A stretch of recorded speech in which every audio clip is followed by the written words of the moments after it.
Rizal dengan NIM 212111064. Di sini saya akan sedikit menjelaskan tentang kaidah-kaidah usul fikih. Kaidah yang keenam adalah al-ijtihadu la yubtalu bil ijtihad, yang artinya ijtihad tidak dibatalkan oleh ijtihad yang lain. Dasar hukumnya Quran surat Al-Anfal 67 yang berbunyi maka nabi nabiyyin ayyakuna lahu asra hatta yuskhina fil ard turiduna arabad dunya wallahu yuridul akhirah wallahu azizun hakim. Yang contohnya, seorang hakim ketika memutuskan suatu perkara dengan ijtihad, apabila kemudian dia berijtihad lagi dan keputusannya berubah, hasil keputusannya yang kedua tidak dapat membatalkan keputusan yang pertama. Yang ketujuh adalah idza jatama'al halal wal haram falabal haram, yang artinya apabila berkumpul antara yang halal dan yang haram, dimenangkan yang haram. Dasar hukumnya adalah ma ajtama'a alaihil halal wal haram la ghalabal haram. Contohnya, apabila ada dua potong daging, yang satunya halal dan yang satunya haram, sementara tidak diketahui daging yang halal mana dan yang haram yang mana, maka sebaiknya meninggalkan semua daging tersebut karena sisi keharamannya lebih dikedepankan dari sisi kehalalannya. Yang ke-8 adalah al-ista'arah bil qurbi makruhun wa fi ghairiha mahbubun. Mengutamakan orang lain dalam urusan ibadah adalah makruh dan dalam urusan lain ibadah adalah senangi.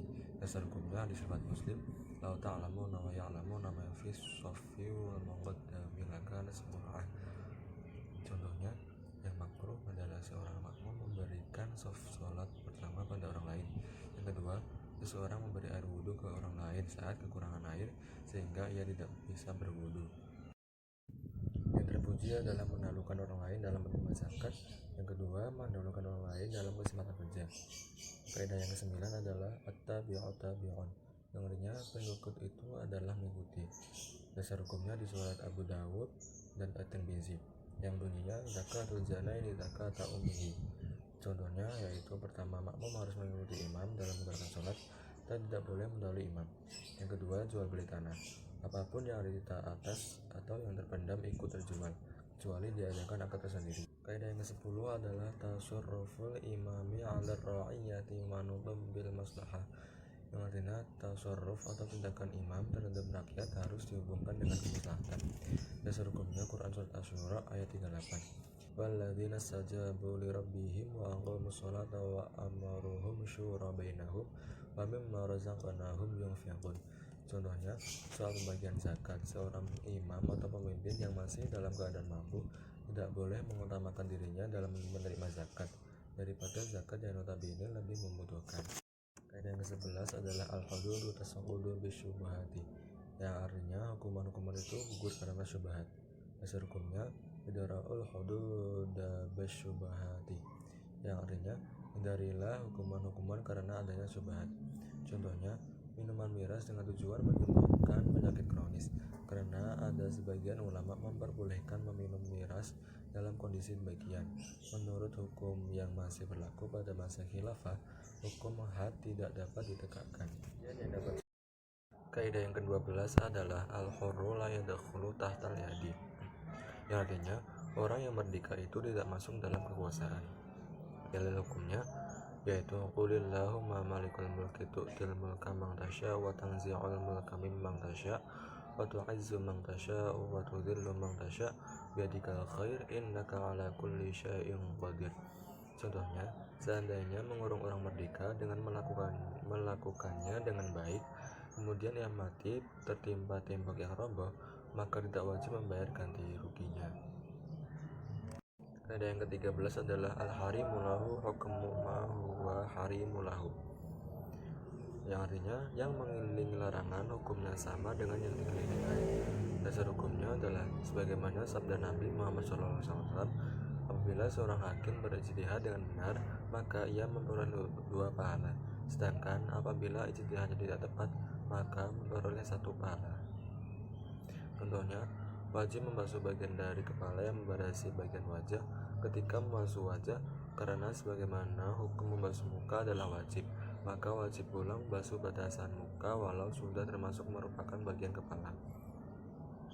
Yang ke-14 adalah idza jatama'al amrani min jinsin wahidin lam yakhtalif maqsuduhuma dakhala ahaduhuma fil akhari ghaliban. Artinya, apabila berkumpul dua perkara satu jenis dan tidak berbeda maksud dari keduanya, maka menurut yang satu masuk pada yang lain. Dasar hukumnya, dalil Nabi SAW pernah berpesan pada Aisyah radhiyallahu anha, tawafmu cukup bagimu untuk haji dan umrahmu. Contohnya, masuk masjid kemudian sholat fardu, sudah tercakup sholat tahiyatul masjid. Kaidah yang ke-15 adalah i'malul kalami aula min ihmalihi, yang artinya mengamalkan maksud suatu kalimat lebih utama dari menyia-nyiakannya. Contoh dasar hukumnya dari Quran surat Al-Hasyr ayat 7 yang bunyinya wa ma atakumur rasulu fakhudhuhu. Contohnya, orang berwasiat memberikan hartanya kepada anak-anaknya, padahal ia sudah tidak mempunyai anak lagi kecuali cucunya, maka harta harus diberikan kepada cucu-cucunya.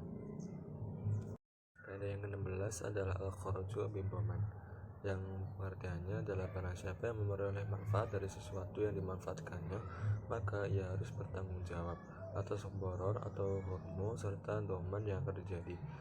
Dalilnya Rasulullah bersabda, hak mendapatkan hasil itu disebabkan oleh keharusan menanggung kerugian.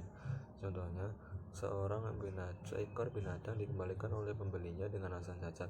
Si penjual tidak boleh meminta bayaran atas penggunaan binatang tersebut, karena penggunaan binatang itu sudah menjadi hak pembeli. Kaidah yang ke-17 yaitu al-khuruju minal khilafi mustahabun, yang artinya keluar dari khilaf itu adalah diutamakan. Dasar hukumnya adalah Quran surat Al-Hujurat ayat 11 yang bunyinya ya ayyuhalladzina amanu tajtanibu katsiran minadh-dhanni inna ba'dadh-dhanni itsmun. Contohnya, para ulama berbeda pendapat mengenai bagian rambut kepala yang harus dibasuh. Dengan melakukan pengusapan ke seluruh bagian rambut kepala, maka kita dapat mengamalkan seluruh pendapat tentang kewajiban mengusap rambut kepala. Saya sampaikan, sebelum mohon maaf. Wassalamualaikum warahmatullahi wabarakatuh.